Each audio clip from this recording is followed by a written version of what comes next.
ഡൽഹിയിലെ യോഗ്യരായ സ്ത്രീ ഗുണഭോക്താക്കൾക്ക് പ്രതിമാസം 2500 രൂപ പദ്ധതി വാഗ്ദാനം ചെയ്യുന്നു.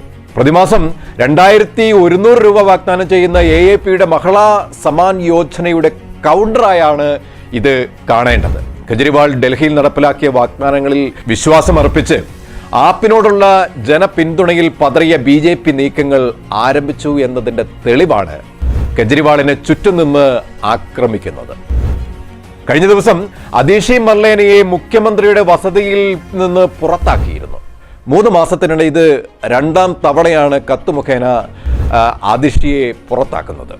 തുടർന്ന് മുഖ്യമന്ത്രിയുടെ ഔദ്യോഗിക വസതിയിൽ നിന്നും മാധ്യമങ്ങളുമായി എത്തിയ AAP പാർട്ടി നേതാക്കളെ പോലീസ് തടഞ്ഞുവെച്ചു.